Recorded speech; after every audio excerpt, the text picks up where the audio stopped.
So you were there when all of this happened, and we're not going to rehash the parts that everyone already knows about. But I am interested to hear you talk about the ramp up of recognition that happened once a white person then decided to make a point of paying attention to what was going on.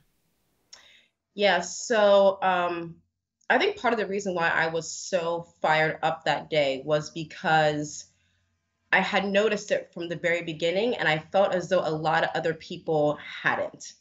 And I was the first one to start recording. I was the first one to stand up and say something.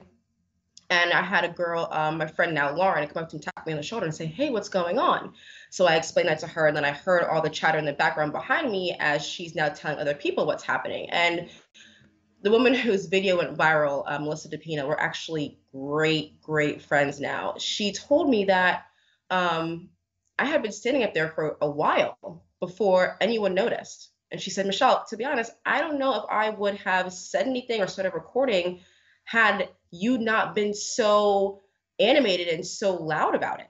And that kind of it did infuriate me to realize that I had been standing up there recording and people weren't paying attention. It was like out of sight, out of mind. The cops talking to these two men, not my business. Let me go on about my day. And it's funny because white people and people in general think that this was like an isolated incident. And it just goes to show you that people are not opening their eyes to what's happening right in front of their faces. How do you not see these things? You see the stories week after week about police brutality. So when it's happening over and over and over again, it's not isolated. And that just goes to show you, so Melissa and I, we talk every single week, and we're trying to figure out how we can get more white people specifically to open their eyes to these things. Because she said, "Michelle, it is insane that," I mean, she went from 300 followers to like 12,000 in 3 days just because she's a white woman pointing this out. And she goes, Black people have been asking for help and crying for help and saying these things are happening to us for hundreds of years, and people still aren't listening. But a white woman says it, and the whole country and international just loses their minds. It's Yeah, and there's also a big issue there of like embedded racism is that people don't notice or people don't pay attention to these things because it's just become sort of normal for a lot of people in this country. Like, oh, well, I'm sure that black person was probably doing something wrong. It's none of my business, so I'm not going to get involved. That can't possibly be an example of the things that I saw happening at Starbucks. correct. They don't think about that as, this is our everyday life. They were going there for a meeting. And I think that is what really did stir a lot of thought in Melissa and thought in other people in her circle, that they themselves are like, I sit here all the time and don't buy anything. So I think in that instance, and it doesn't matter if they were drug addicts, if they were criminals, or they were anything, but because they were so respectful and they were so calm and they didn't put up a fight, they were like, well, that's so obvious to us. And that was a very obvious, display of discrimination. Whereas, if they were loud or if they had fought back, that would have given a few of them a little bit of, what's the word I'm going to say, excuse to be like, well, look at how they acted. Right. So I applaud them for handling that the way that they did, because I feel if they handled that any other way, it wouldn't have been so obvious to people. And there's also a stark difference in how white people are allowed to often act in front of cops versus how blacks are. I mean, there was a recent video that went up of somebody protecting against a potential pipeline that was cursing at a police officer, and I was right there with her. I was like, yeah, fuck those cops for trying to remove you from protecting your land. But at the same time, if a black person then starts cussing at cops, it's a completely different scenario and likely not one where the cop just turns around and walks away. Not at all. There was another video recently of a woman talking to two police officers. I think they had been pulled over, and she was like, "You need to shut up, give me your badge number." The cop even gave her his badge number, and they were just standing there, and she's yelling at them and being incredibly disrespectful. And the video kind of went a little viral, and it was like, and she's still alive. She's not in handcuffs. She's not being thrown on the car, on the ground. I mean, I've experienced that too, where I fit the description of a suspect, and the cops approached me, and I was totally fine with that. If I fit the description and you want to ask me questions, go ahead. I totally get that. If the description is a skinny, middle height, dark woman, ask me questions. But they approached me immediately. There were like 5 police officers, all wearing black with bulletproof vests on that said crime unit across their chests. So, and it was like 1 o'clock in the morning at a club. So I'm like, I don't know what's going on here. So we go outside. I'm talking to them, and they are one cop in particular was so nasty to me. He was so mean. I'm crying because I don't know what's happening. I'm shaking. And when he realized that I wasn't the person that he thought I was, he just like walked away. And I was so irate that I started yelling at him. And he turned back around to me and he got in my face and he goes, "This is your fault." And I was like, that doesn't even make any sense. Who are you talking to? What's my fault? My fault that I fit the description because you already know that I'm innocent. So what does that even mean? So a white police officer, a white female cop, actually grabbed my arm, pulled me to the side, and told me that I should report him because she's seen him be racist in the past. That blew my mind. And no one around me said anything. No one stuck up for me. No one said a word. And that also speaks to the issue of how cops never talk. The cop culture doesn't allow, this myth of good cops to arise, because if you do try to be the good cop, then you are immediately lambasted by your fellow cops and demoted. And this one guy was fired for not shooting a young black man. I mean, this is the cop culture is founded on racism. And if you don't play along, then you could potentially lose your job. Yes, and it was fascinating to me. And at the time, I was very appreciative of her, to ask me to do that, because I actually did go the next day and report him. And they told me that wasn't the first complaint they got. And I'm like, okay, so why does he still have a job dealing with people if you know that he's racist? That doesn't make any sense. But I thought to myself, so why isn't she saying anything? She wants me to go and report him as being racist, but she wouldn't do it. And in talking to someone about the Starbucks incident, a woman whose husband used to be a police officer, she says to me, well, if they don't assert their authority, then how are they going to get any respect? And I looked at her and I said, so are they policing to gain respect, or are they policing to do the right thing?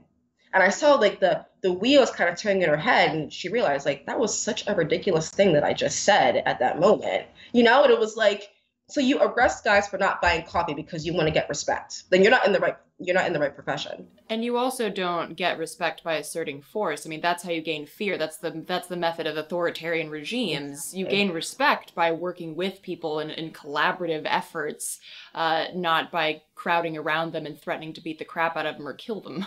I grew up in a very white neighborhood, and I grew up with some race issues and some self-identity issues. Coming from African parents, coming to America, it was, you don't want to think of yourself as this person that's going to be targeted. You don't want to feel as though people don't like you because of your skin color, because my parents have a lot of pride in where they come from.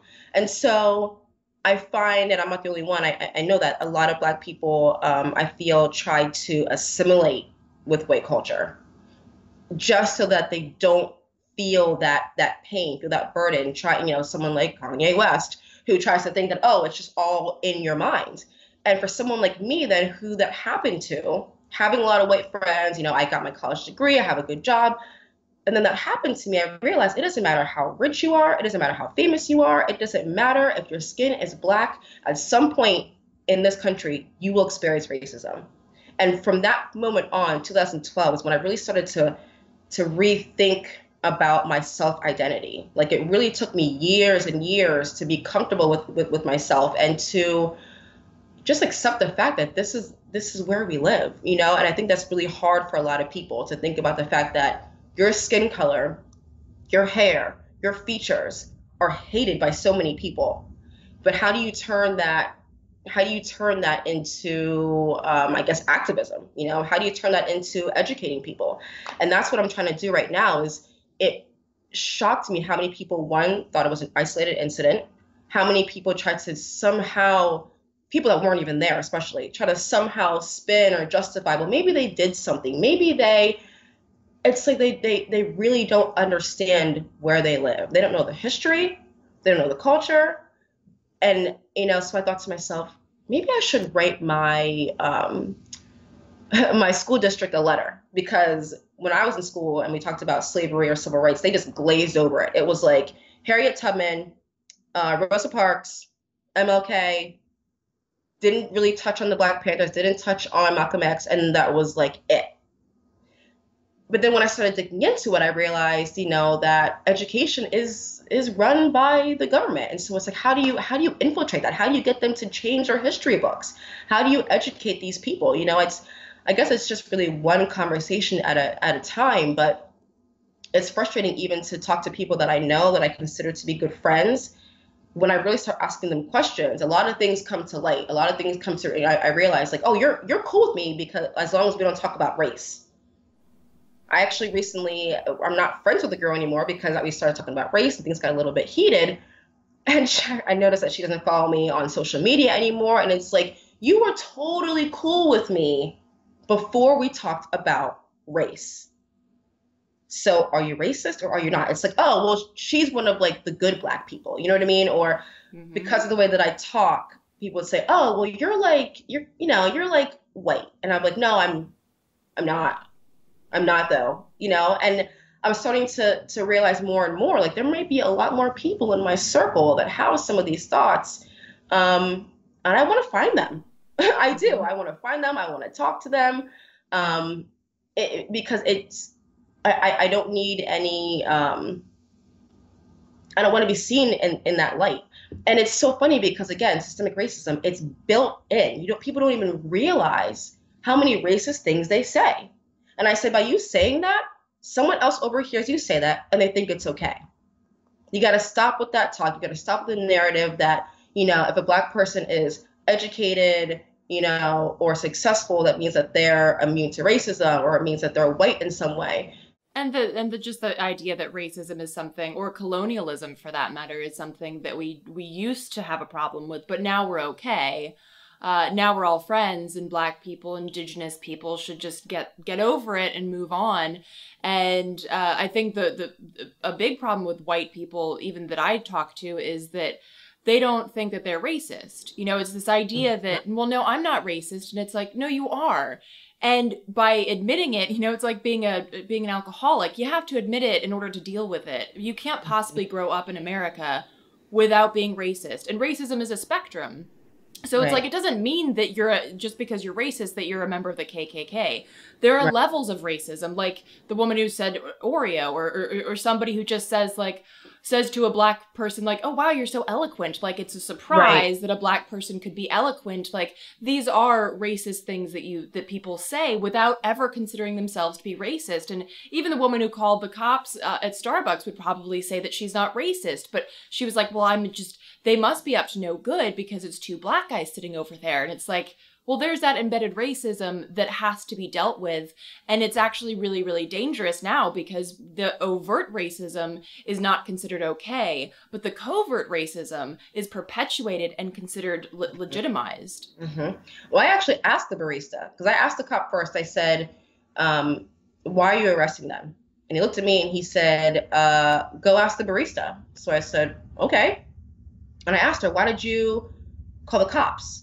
And she's all flustered and getting all red. And she's like, oh, well, I can't say. And I'm like, well, I can say. I watched the entire thing happen.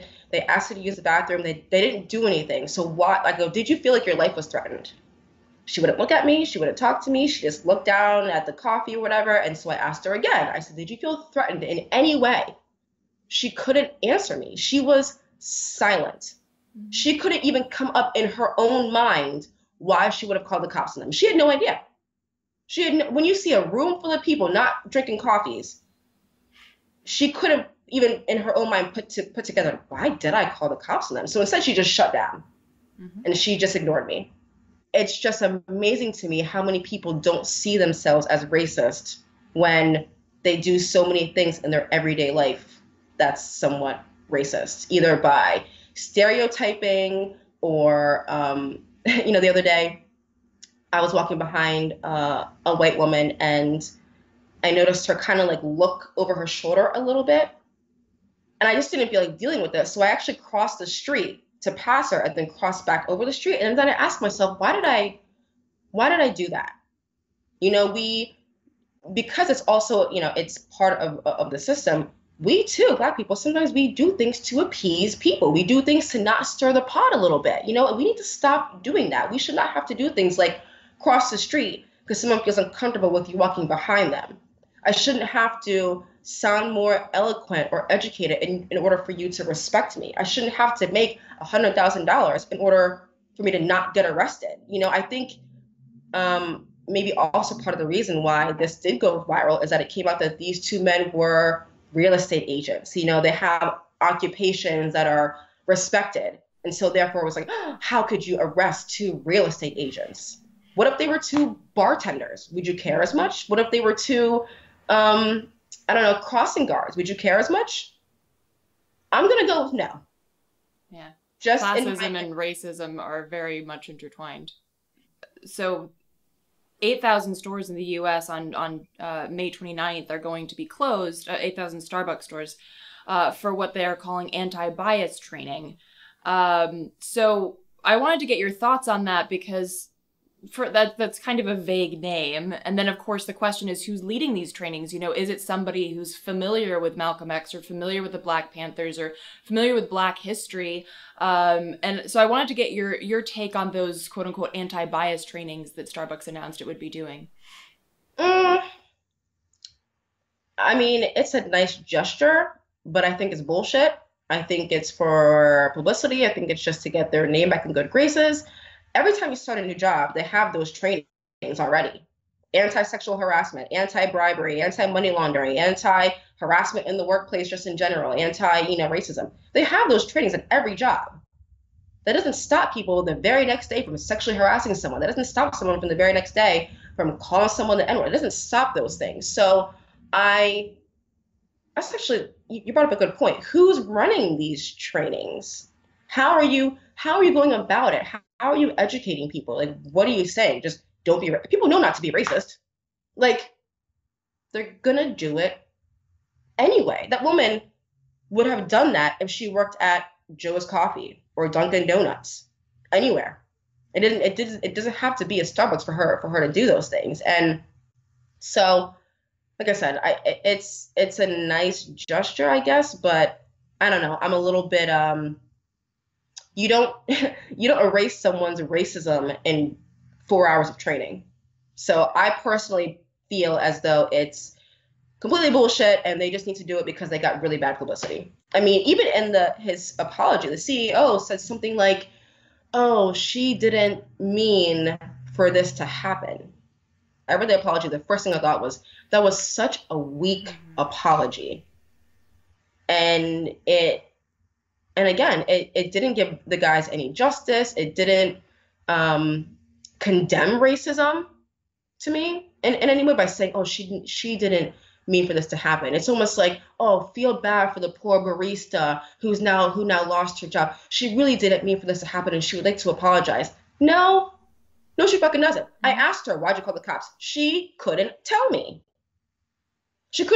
And so I just, I'm really anti-corporation, I'm anti-establishment, and I just think they're all in cahoots. So I'm anti- as am I.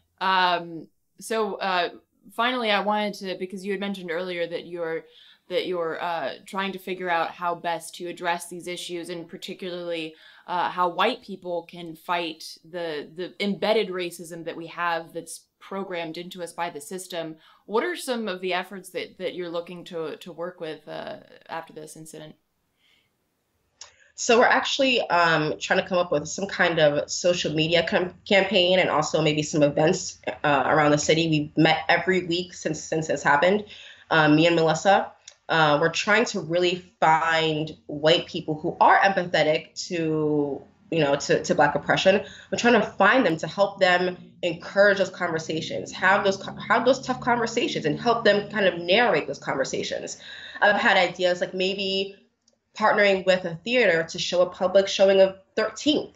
I've even thought of maybe having a panel like Ask a Black Person. You have all races come together and we talk. You ask us questions, because I think a lot of white people, at least they've told me, they're almost even if they don't think they're racist, they're scared to ask us questions. They're like, oh, well, I don't know if I can say this or say that. And I just don't ever know what to say. And I'm like, okay, so that's also a problem. So I would like to somehow, get Black people to come together, get white people to come together, sit in a room and have open conversation. Anything goes. Ask me anything you want. I'll explain to you how this makes us feel. I'll explain to you the history. I think a huge, huge benefit would be to educate people on what's really been going on because they're blind to it.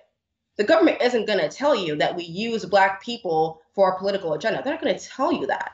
So how do we educate those people? And so we're really trying to find people that are already empathetic to our situation to come together to encourage those conversations, because each conversation reaches a new person. Each conversation opens up their mind a little bit, and we are trying to change the world somehow. We're just trying to figure out exactly what avenues, who to reach out to, maybe get some celebrities on board that are already activists, doing this work already. And so that's currently what we're working on.